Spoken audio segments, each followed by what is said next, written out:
한번 따라합시다. 오직 교사가 주일학교의 전부입니다. 이것은 목사나 교역자가, 교회 당국이 교사 개개인에게 모든 책임을 뒤집어 씌우려고 쓰는 말이 아닙니다. 80년대 특히 88 올림픽 전과 후는 한국의 모든 면이 변화되었는데 그 중에 하나가 교회입니다. 88년부터 교회의 수적인 증가가 멈추거나 줄어들었습니다. 2만 불의 저주라고 부르죠. 거의 모든 선진국도 예외는 아닙니다.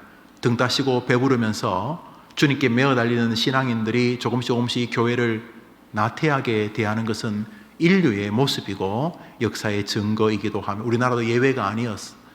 60년대 70년대 천막만 쳐도 교인들이 모여들고 주일학교 어른이 100명이면 아이들이 500명 모이던 교회가 이제는 사라졌습니다. 심지어 없습니다.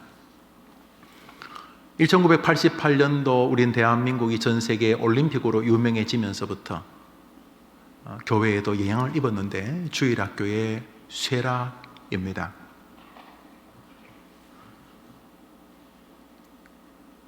반짝이는 슈퍼스타급 목회자나 부교역자 혹은 교회 교인들의 마음이 일치되어서 몇몇 특별한 주일학교가 번성하는 교회들이 있었지만은 그것은 대세를 영향해 줄 수 없었습니다. 1990년대를 지나면서 주일학교에는 심각한 문제가 있다는 것을 이구동성 느끼게 되었습니다.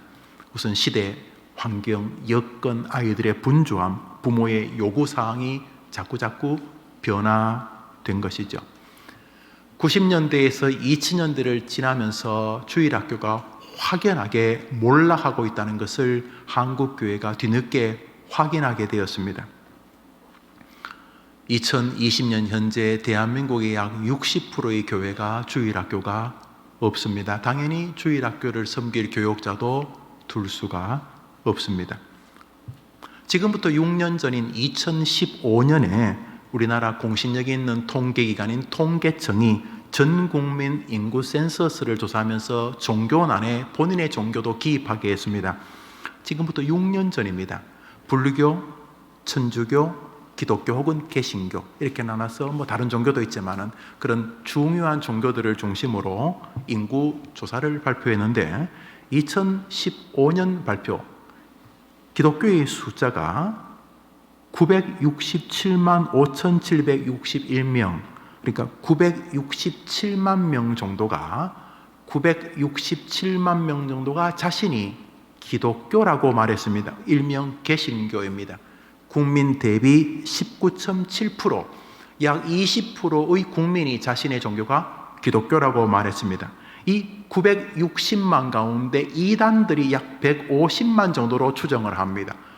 기독교인 것처럼 보이지만은 기독교라고 동의하기 어려운 무속신앙적, 이단적 이런 기독교라고 해야 될지, 그래서 이단 사이비들이 150만 전으로 추정을 합니다. 그러니까 967만 가운데 100만 정도를 빼면 약 850만 명 정도가 우리가 말하는 정통 기독교인으로 추정이 됩니다. 여튼간에 이단까지 포함해서 967만이라고 말했는데 그 조사에 의하면 19세 이하의 아이들 가운데, 다시 말해서 고등학교 3학년 이하의 아이들 가운데 자신의 종교가 혹은 부모님에 따라 교회를 다닌다고 하는 아이가 215만 명이었습니다. 그러니까 960만 명 가운데 215만 명이 어린 학생들로 추정이 됩니다. 그런데 거기에도 이단들의 수가 포함이 되어 있었습니다. 그래서 추정하기를 2015년도의 통계에 의하면 본인의 종교가 기독교라고 말하는 사람은 800만에서 850만 정도로 추정이 된다. 그리고 자신의 종교가 기독교라고 말하는 학생들은 맥시멈으로 150만에서 120만으로 추정이 된다. 이게 6년 전입니다. 그 이후로 통계청이 전 인구의 종교를 조사하지 않았습니다.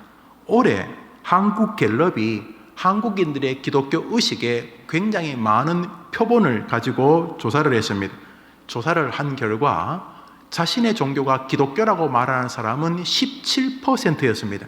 6년 사이에 약 3%가 줄어들었습니다.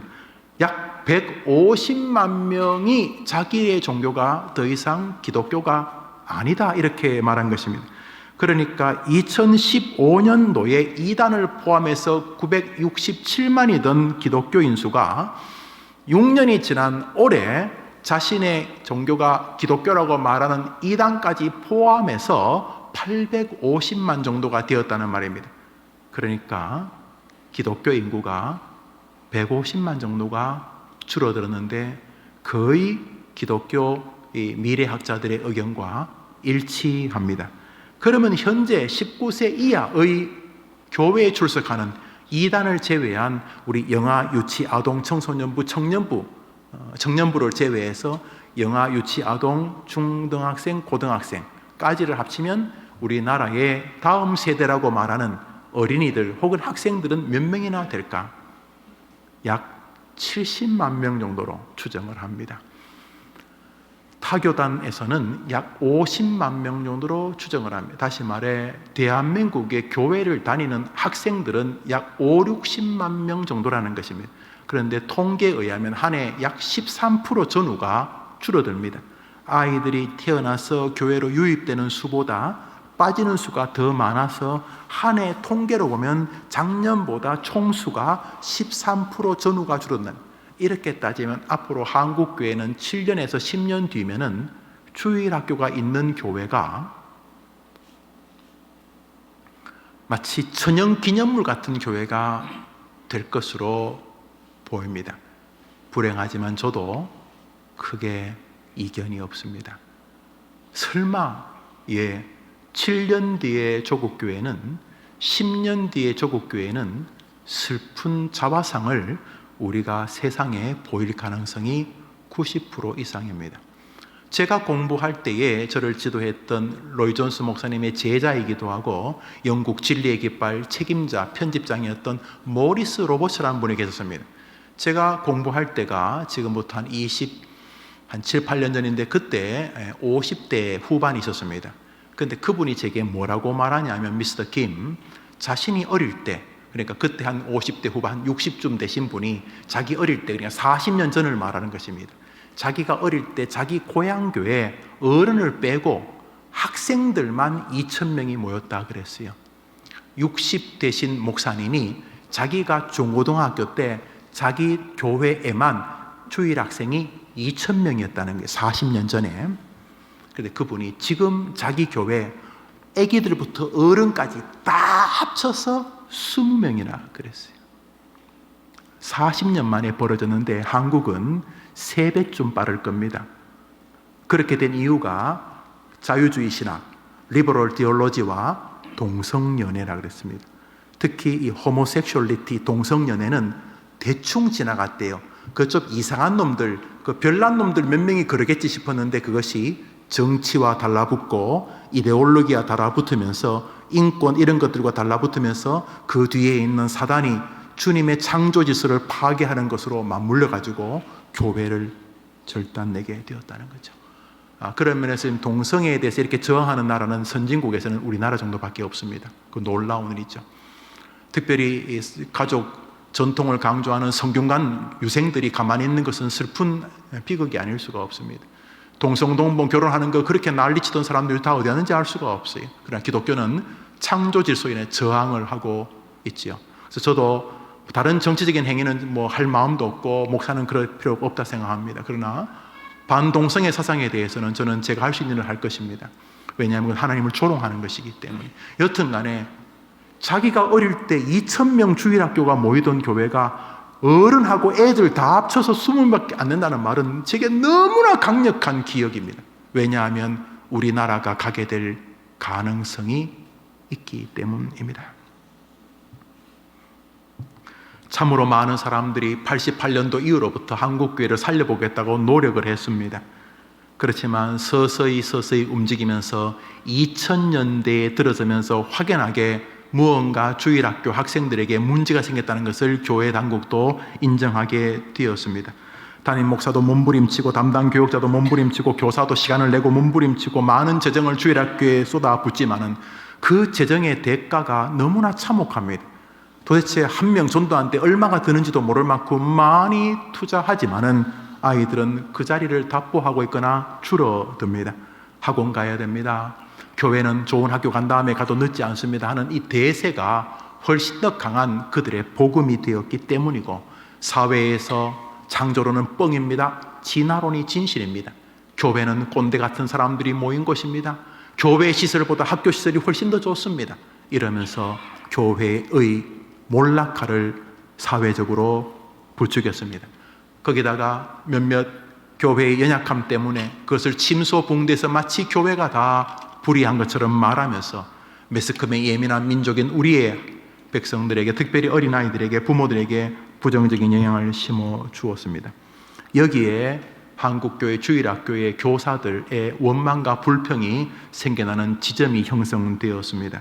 다시 말해 교사가 꽤 열심히 하는데도 크게 열매가 없는 것입니다. 성가대 죄송합니다. 성가대는 찬양하면 사람들이 듣는데, 성가대는 찬양하면 세수한 예배 시간에 주목은 받는데, 교사는 아침 일찍 와서 좋은 시설은 어른들이 쓰고 별로 안 좋은 시설에서 아이들을 가르치는데, 그렇게 아침부터 일찍 나왔으면 애들이라도 번성해야 되는데 그렇게 나왔는데 애들은 번성하지 않습니다. 학원 가야 됩니다. 시험 쳐야 됩니다. 그러다 보니 교사들 마음에 많은 눌림이 있습니다. 버스가 부족합니다. 교회 공간이 부족합니다. 분반 공부할 장소가 부족합니다. 교회 재정이 부족합니다. 아이들이 좋아할 프로그램이 부족합니다. 교사들의 의견이 교회 당국의 주도에 의해서 반영이 안 되어서 그렇습니다. 이런 많은 이야기들이 있습니다. 20년 동안 들어온 이야기고 해온 이야기입니다. 그래서 교사 생각에 교회 당국이, 담임 목사가, 장로님들이 혹은 교회 재정을 조금만 더 도와주면, 버스를 지원해주면, 아이들 집에서 데려와서 집까지 데려다주면, 교회 교사들의 의견이 모아져서 다양한 프로그램이 진행되면 더 좋은 주일학교가 될 것처럼 보이지만 아니었습니다.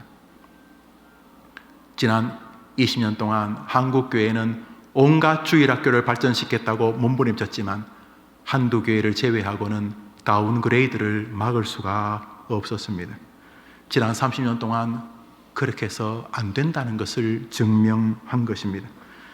교사가 협력해서 무슨 프로그램을 만들고 매주 무슨 아이디어를 내놓는다고 주일학교를 번성시킬 수가 없는 것이 진실이기 때문입니다.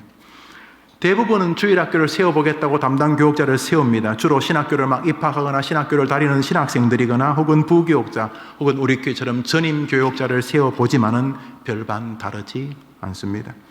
핵심은 그것이 아니기 때문입니다. 핵심은 교회의 시스템이 아니기 때문입니다. 핵심은 그 아이를 맡은 반사, 그 사람이기 때문입니다. 오늘 성경은 하나님께서 이스라엘을 다루시는 방법을 이야기하고 계십니다. 우리 시편 78편 70절 72절 같이 읽읍시다.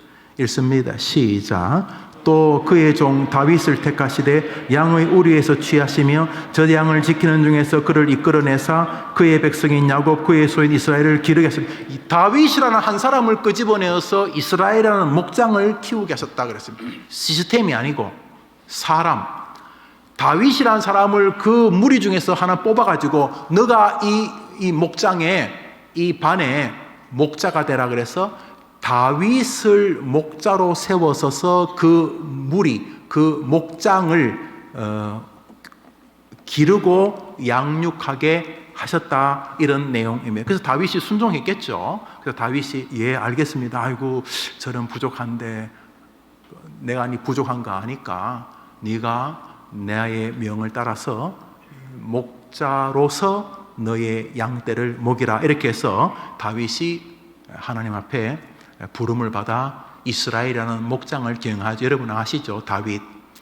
성경에서 몇몇 사람을 모르면은 성경 해석이 더 이상 진척 안 되죠. 아브라함이 그런 사람이고 아담이 그런 사람이고 또 다윗을 이해 못하면 이스라엘 역사가 이해가 안 됩니다. 다윗을 이해 안 하면 사실 신약은 거의 해석이 불가능하거든요.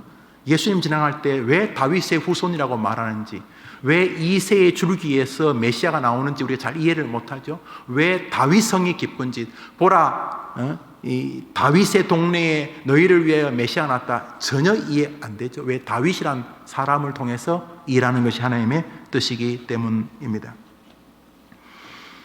우리 노란 글씨만 한번 읽어봅시다. 시작. 다윗을 택하시되 이스라엘을 기르게 하셨더니 자기 마음의 완전함으로 기르고 그의 손에 능숙함으로 지도하였다. 오늘 본문은 하나님이 다윗을 선택하여 이스라엘을 기르셨다 하는 내용입니다. 즉 목자를 세워서 자기 양떼들을 돌보게 하셨다. 이게 핵심입니다. 한번 따라합시다. 하나님은 목자를 세워서 자기 양떼를 돌보게 하셨다. 여러분 반의 목자는 목사가 아니고 여러분인 겁니다. 교사님들. 아이고 나는 우리 애들보다 믿음이 부족해요. 다윗도 마찬가지였어요. 그런데 하나님이 그 사람을 세워서 자기 목장을 기르게 하죠. 여러분 해림교회라는 이 목장에 제가 목자인데 제가 여러분보다 더 나은 인간으로 보이십니까? 아닙니다. 성령님은 너희들 가운데서 하나를 선택해서 내가 목자로 세웠다. 그래서 지금 목자일 뿐인 것이죠. 그러므로 여러분 반의 목자는 선생님들이십니다. 시스템이 아니에요.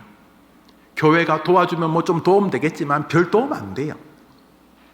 분방 공부실 개인적으로 있는 게 나쁘지 않지만 저는 제가 반사라면 절대로 분방 공부실 안 하면 저는 본당에서 가르칩니다. 아이들과 시끌벅적하면서 아이들에게 가르치는 것을 보여주면서 분위기도 느끼게 하면서 최고의 본당 아닙니까? 사실 저 뒤에 계신 분들은 어릴 때 예배당이 분방 공부 없었어요. 저희 고향교회만 해도 예배당 하나뿐이었어요. 예배당이 아동부, 유치부, 청소년부, 청년부, 어른 예배 그게 본당이에요. 거기서 밥 먹고 그게 식당이고 거기서 다 했어요. 거기서 좋은 장로님들, 목사님들, 집사님들, 부지기수로 선교사님들 나왔어요. 공간이 나쁜 건 아니지만 별로 중요한 거 아니에요. 오늘 성경에 공간 얘기 하나도 없어요. 오늘 거기에 뭐 나오냐면 다윗이란 목자에 대해서 그 목자의 양육 방법에 대해서만 나옵니다. 대한민국 주일학교는 교회에 달리지 않았어요. 대한민국 주일학교는 시스템에 달리지 않았어요. 대한민국 주일학교는 교사에게 달렸어요. 교회도 마찬가지예요. 한국교회는 정치, 총회장, 제도에 달리지 않았어요. 한국교회는 한 목사에게 달렸어요. 한국교회는 한 목사에게 달렸어요. 한국교회는. 대세 나쁘지 않지만 중요한 거 아니에요. 그 사람에게 달린 거예요.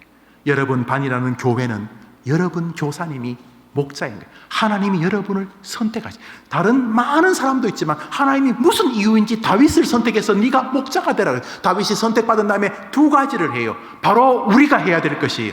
첫 번째일 것은 한번 따라해 보도록 하겠습니다. 자기 마음의 완전함으로 기르고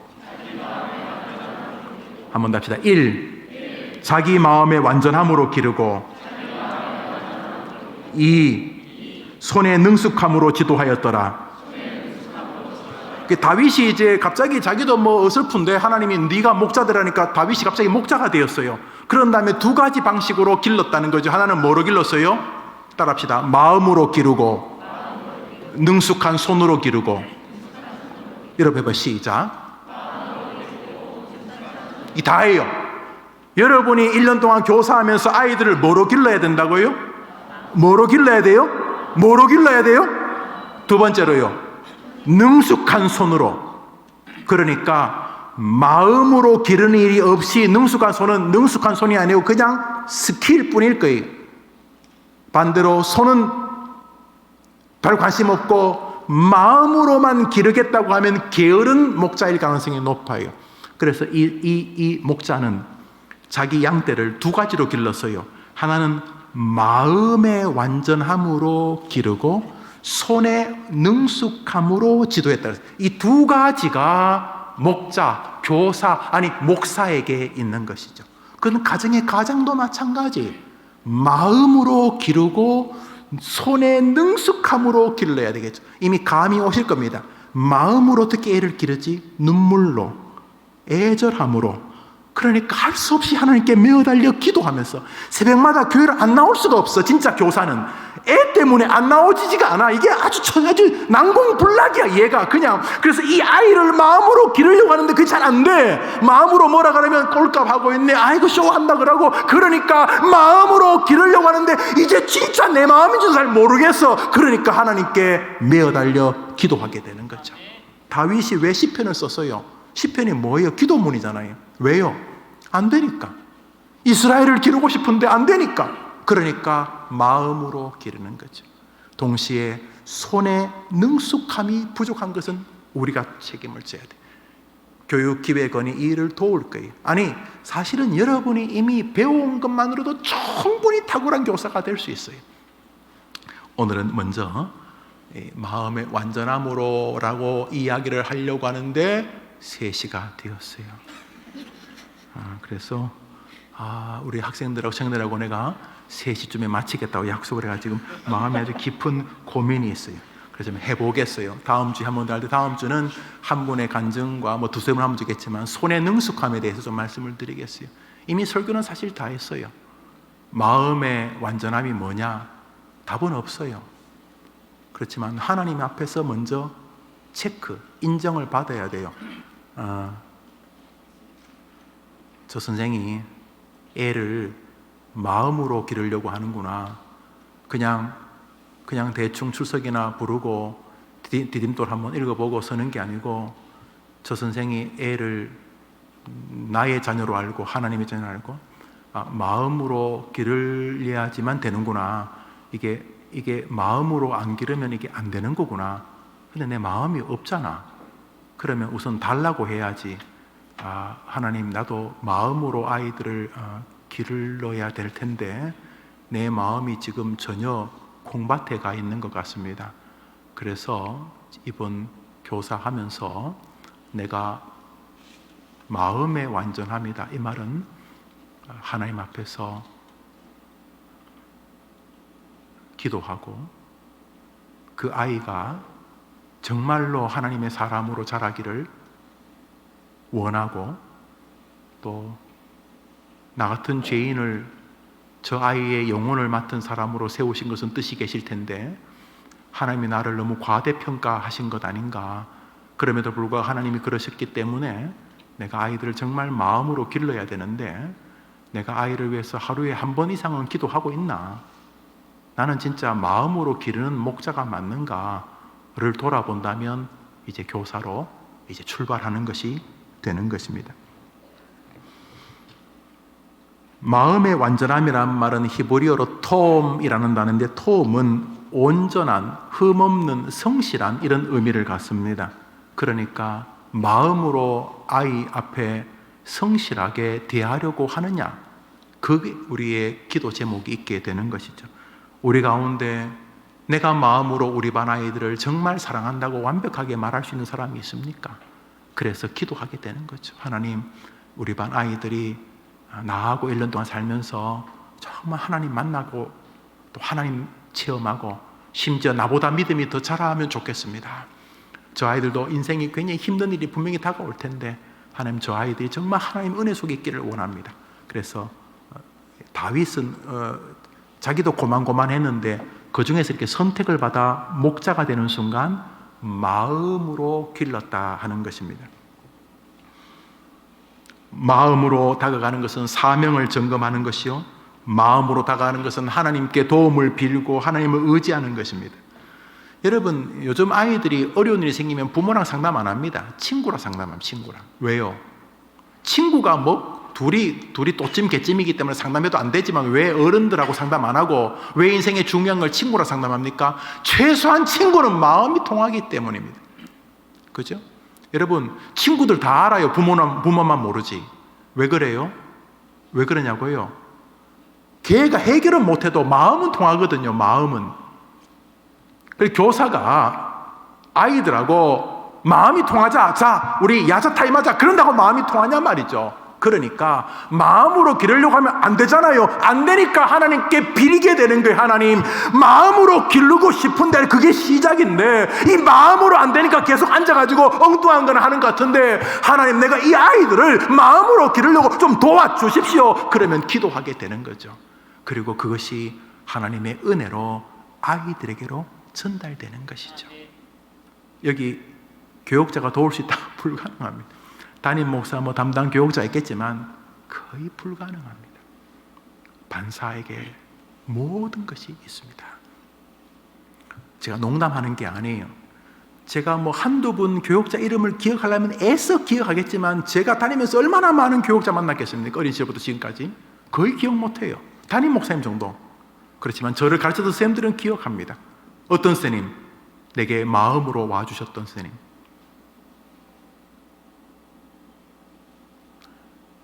아버지가 보정을 잘못 써서 중학교 때부터 좀 사춘기가 예민했습니다. 김영근 선생님은 학교에서 물상을 가르치는 선생님이면서 주일학교 선생님이셨습니다. 그러니까 나는 참 그분을 학교에서도 보고 교회에서도 보고 학교에서는 담임 선생님이고 그런데 어느 날 자기 집에 불러서 같이 이렇게 교제하고 사과를 권사님이 깎아주고 그 덩치가 저보다 더 큰 분인데 무릎 꿇고 기도하는데 친구 대여섯 명 있는데 하나님 영우를 이렇게 아예 뭐 영우 철수 뭐 이렇게 돌아가다가 저를 이렇게 하나님 영우를 하다 갑자기 울먹이시는 거예요. 제가 그때부터 머리가 하얘졌어요. 우선 애들한테 부끄럽고 그리고 저 양반이 왜 울지? 그런데 그게 지금까지라고 했잖아요. 제가 성내동에 있을 때 자녀들 교육시키겠다고 미국으로 가셨어요. 두 아이가 지금 다 워싱턴에서 치과 의사인데 웃기대요. 두 아들이 치과 의사인데 한국에 이빨 치료하러 나오셨어요. 난 도저히 미국이 이해가 안 되네요. 난 도저히 지금도 이해는 안 되는데 등한히 한국에 나오셨는데 그때 저희 집에서 불러서 저녁 늦게까지 아래층에 양해를 구하고 찬송 워낙 노래 좋아하시던 선생님, 장로님 되셨죠. 교사요. 목사 100명 하친 것보다 아이에게 더 중요한 사람입니다. 그런데 마음으로 기르는 것입니다. 거기 뭐 다른 교육자가 도움을 줄 수 있다고요? 불가능한. 빈 공간을 100개를 준다고 해도 가능하지 않습니다. 왜냐? 그게 아니기 때문에. 그래서 우리가 다 그러지 못하니까 먼저 울어야 되겠죠. 마음으로만 사람이 길러지는데 안 되니까. 내 마음이 별로 애들한테 없으니까. 그 있게 해달라는 것부터 기도해야 안 되겠냐 하는 것입니다. 아이들이 왜 스마트폰에 빠져 있는지, 왜 신경질적인지, 왜 교회에 늦게 오는지, 왜 애는 늦게 잠을 자서 늦게 일어나는지, 왜 외모에만 그렇게 관심이 많은지, 왜 부모에게, 자신에게, 교사에게 반항하는지, 왜 부모와 갈등은 깊어지고 있는지, 왜 아이가 그러고 있는지 마음이 아니면 설명이 가능합니까, 여러분? 됩니까? 기도와 눈물만이 아이들을 바꿀 수 있는 양식이기 때문인 것이죠. 그런 면에서 마음이 시작이고 과정이고 전부인 것입니다. 자, 이러기 위해서는 우리는 결국 도움이 필요합니다. 누구요? 한번 더 합시다. 성령님 도와주세요. 성령님 의지하는 교사들 되기를 축원합니다. 마음으로 기르는 것입니다. 마음으로. 그 탁월한 다윗이 어떻게 했냐 하면 마음으로 자기의 양떼를 길렀던 것입니다. 그래 안 되니까 그래 운 겁니다. 그래 운 것이 시편입니다.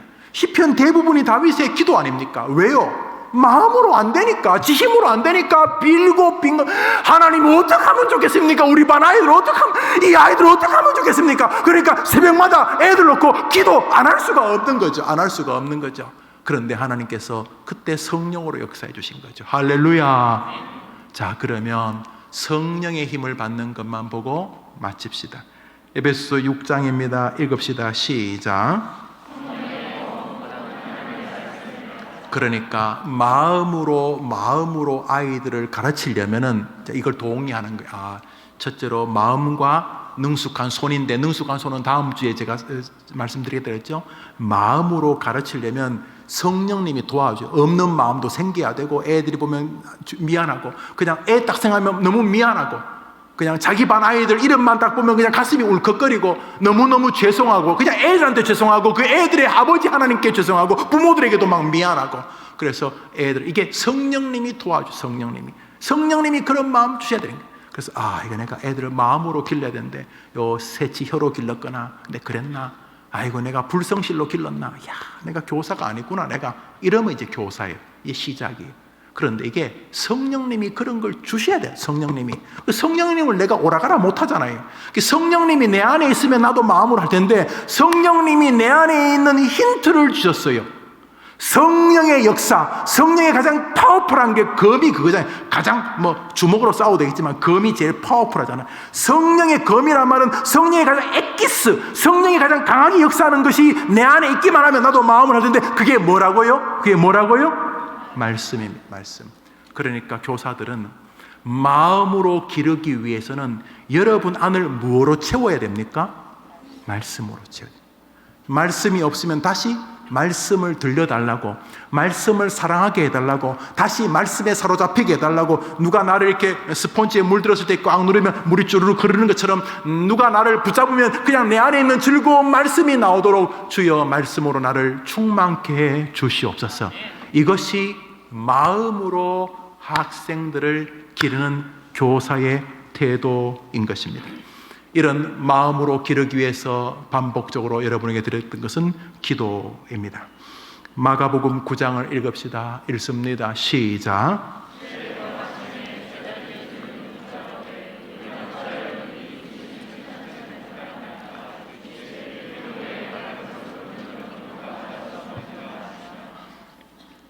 이걸 거부하실 수는 없을 거예요.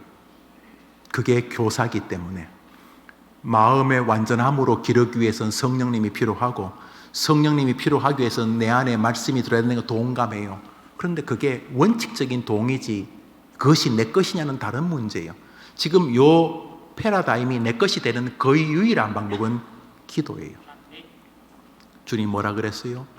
기도 외에는 여튼간에 네가 원하는 어떤 능력도 나타나지 않는다 그러셨어요. 누가요? 예수님이. 그 병든 아이를 고치는 과정 가운데 그 아버지와 못 고치는 제 아들을 향해 우리에게 하는 말이죠. 기도 외에는 이런 능력, 이런 파워풀한 거, 하여튼 기도 외에는 이런 게 나가는 방법이 없다 그랬어요. 목자는 양떼를 자신의 목장으로 알고 양떼를 기르는 사람이. 여러분은 여러분 반이라고 하는 목장의 리더예요. 여러분 반의 목장의 목자예요. 여러분 반. 여러분 아동부든 유치부든 영아부든 청소년부든 여러분 교사님들은 여러분 반의 목사님이에요. 목자예요. 목자. 근데 목자는 반드시 마음의 완전함과 손의 능숙함이란 이 두 가지를 가지고는 아니면 안 돼요. 어떤 양떼도 반드시 마음의 완전함과 손의 능숙함으로 하면 길을, 이 마음과 손, 이 두 가지, 이 스킬과 이 마음, 이 두 가지로만 사람이 따라와요. 분명히 그래요. 분명히 이건 하고 이건 안 돼요. 이건 하고 이건 안 돼요. 두 가지가 반드시 필요해요. 문제는 없는 거예요. 없는 거. 있는 분도 계신데 없는 분은 그러면 하지 말라는 거 아니에요. 바로 그거예요. 없구나. 그런데 그게 길이구나. 그러면 달라고. 우리가 없을 때 제일 좋은 게 뭐예요? 주세요. 누구? 하나님께. 후히 주시고 꾸짖지 않는 하나님께. 뭐예요? 하나님 마음의 완전함으로 뭘 하려면 여튼간에 마음이 그렇다면 그 성령님이 도와주셔야 되는데, 성령님을 내가 이래 할 수 없으니까 성령님의 엑기스인 성령의 검을 갖는 것은 말씀이니까 우선 내가 말씀 읽고 말씀 듣는 걸 할 수 있으니까 주님 내게 말씀으로 채워달라고 기도하는 것이 시작이라겠죠? 동시에 그것만 가지고 되는가? 그렇죠. 더 나아가야 되는 거죠. 뭐요? 이것이 폭발적인 능력이 나타나기 위해서는 성령께서 내게 기도의 영으로 임재해 주셔야 되는 거예요. 왜요? 예수님 말 기도 외에는 네가 원하는 그것이 영적이든 육적이든 네가 원하는 최상의 경기는 벌어지지 않는다. 왜요? 기도 외에는 다른 것으로 그런 것이 해결되지 않기 때문이다. 그랬어요. 교사님들, 마음의 완전함이란 말은 온전한, 마음을 다하는 이런 뜻입니다. 교사는 마음으로 기르는 것입니다. 신실한 교사는 다른 것이 별로 중요하지 않습니다. 저도 교사를 해봤잖아요. 교사는 본인이 전부인 것을 압니다. 저는 우리 해림교회의 모든 것이 저라는 것을 압니다. 교회의 흥망성쇠가 저에게 달린 것도 압니다. 이 말은 네가 잘났다는 것이 아니라 저의 무한 책임이 있다는 것을 압니다. 여러분도 마찬가지입니다. 시스템이 문제가 아닙니다. 해림교회 시스템이 문제, 목사가 문제입니다. 한국교회는 교회가 문제가 아니라 그 교회의 목사가 문제입니다. 우리 교회 주일학교는 주일학교 시스템이 문제가 아니에요. 그 반사가 전부입니다. 그 한 선생님이 전설적인 일을 할 수 있습니다. 제가 전도사 시절에 담임 목사님이 한국에서 유명한 교회를 방문하러 해서 몇몇 교회를 방문했습니다. 부산에 있는 한 교회, 지금도 이제 그때 한 10,000명 모였는데 지금은 이제 그렇지 못하더구만요. 원로 목사님 돌아가셨지만 살아계실 때 그 교회 있을 때 제가 갔던 반에 반사님이 그때 한 50 정도 되셨던 분인데 옥천의 조폐공사에서 일하시는 분이셨어요. 부산서 옥천까지는 멀지요. 옥천에서 월화수목금까지 있고 이제 토요일날 이렇게 내려가는 걸로 제가 들었어요. 그때 반이 67명이에요. 자기 반 아이가 67명. 거기는 유치부부터 초등학교까지 다 말이 67명이지. 67명이 그 예배당이라고 해야 될지 미로라고 해야 될지 교회가 옆에 집을 사가지고 교회를 늘려가지고 잘못하면 교회에서 길 잃어버릴 수 있어요. 그런 곳에서 아이들 기르는데 그때 제가 들었던 기억이 맞다면 67명 모이는 선생님 반은 중간반이었어요. 한 반은 150명이에요. 한 반이 뻥 같지요, 여러분? 뻥. 한 반이 150명인데 그분이 저기 장로님 계시죠? 예, 저 장로님은 한때 자기 반이 600명이었습니다 그러더라고요. 놀라지도 않아요. 놀라지도 않아. 한 반이 600명이었대. 한 반이 600명. 한 반이 제가 갔을 때 한 반이 150명이더라고요. 한 반이 67명 밭에 제가 이렇게 다른 뭐 논산인가 왔던 전사님하고 둘이 그 목사님하고 둘이 같이 적었어요. 아무것도 없어요. 아무것도. 뭐 이 선생님은 뭐 적을 게 없어. 그냥 우선 분방 공부 시간이 도떼기야, 도떼기. 67명 도떼기. 그리고 선생님이 말하는 거 애들 안 들어. 큰애는 지 동생 데리고 와서 울고 67명. 그런데 느낄 수 있었어요. 선생님의 눈빛, 그게 전부였어요. 제게 한 말씀, 전사님, 그때 제가 뭐 20대 전사님, 저는 조폐공사 다니는 게 부업입니다. 저는 부산 서부교회 주일학교 반사가 주업입니다. 그랬어요. 왜 그 교회가 주일학생이 10,000명이 모이는 걸 알 수가 있었어요. 없다니까요. 내가 목사님한테 보고를 하려고 했는데 보고할 거리가 없어. 뭐 공과 공부는 지난주 목사님 설교인데 애들도 안 듣고 그거 뭘 해야 할지 모르겠어. 그런데 그거는 겉으로 보이는 것이었어요. 분방 공부 시간은 그냥 아무것도 안 해요. 진짜 분방 공부는 주일, 월, 화, 수, 목, 금, 토 주중에 벌어지고 있었어요. 핸드폰도 없던 시절에 선생님과 아이들이 기도와 교제 가운데 주중에 분방 공부가 돼서 선생님은 옥천에 있고 애들은 부산에 있지만 주중에 분방 공부가 진행되고 있었어요. 주일날은 분방 공부 안 해. 그냥 출석하고 헌금 받고 그렇지만 거기서 아이들을 위해 기도하는 50 초반에 조폐공사 다니는 집사님 눈에 선합니다. 외람되지만 한국교회는 이제 교사들에게 다 달렸습니다. 목사나 전도사님들이 할 수 있는 시절이 지나버렸습니다. 아니 원래 아니었죠. 그때 한국교회 70년대 60년대 그 천막만 치면 모이던 시절을 몰라도 이제 여러분이 아는 유명한 한국교회 주일학교 번성하다는 교회 있죠? 몇천 명씩 모이는 거 없습니다.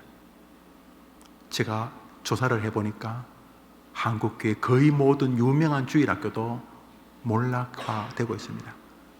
저는 우리 해림교회 주일학교가 희망이라고 감히 생각을 합니다. 선생님들과 함께 한다면 그렇게 될 것입니다. 선생님들 마음으로 기르시는 것입니다. 손에 능숙함이 필요합니다. 그것은 다음 주에 같이 상고하겠습니다. 그러나 먼저 마음입니다. 하나님 앞에 마음의 온전함으로 내가 이 아이들의 목자인데 내가 쟤들보다 믿음이 부족하잖아. 하나님은 내가 마음으로 기르기를 원하시는데 그게 뭐지? 이제 시작입니다. 그게 뭐지? 그러면 출발합니다. 그게 교사기 때문입니다. 다음 주 두 번째 시간에 뵙겠습니다. 기도하겠습니다. 우리 청년들 오늘 제가 큰 잘못한 것 같아요. 22분이나 지났어요. 오늘하고 다음 주는 여러분도 양해해 주시기를 바래. 기도합시다. 자비로우신 주님, 교사대학을 합니다. 사람은 마음으로 길러지는 것이라고 말씀하셨습니다.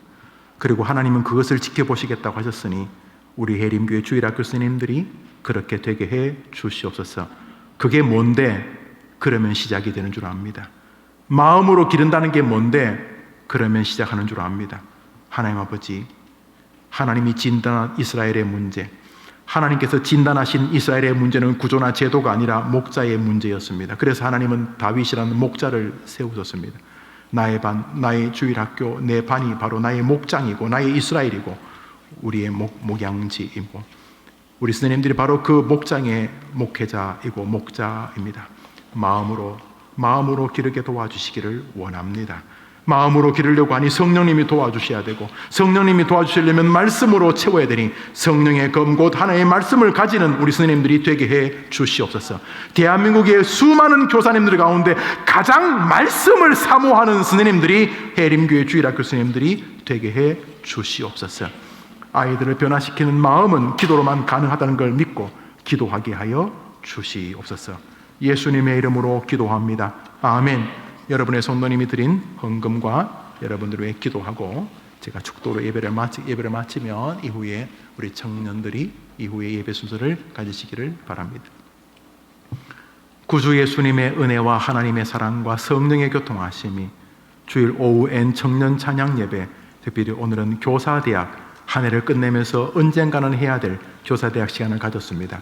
사람은 하나님께서 마음으로 기르는 목자에게 맡기신다는 걸 기억하며 우리가 다 다윗일 수는 없지만 다윗을처럼 흉내는 낼 수 있사오니 그렇게 되게 해 주옵소서. 기도하는 모든 주의 백성들을 위해 특별히 사랑하는 귀한 교사님들을 위해 이제로 영원토록 함께 있을지어다. 아멘.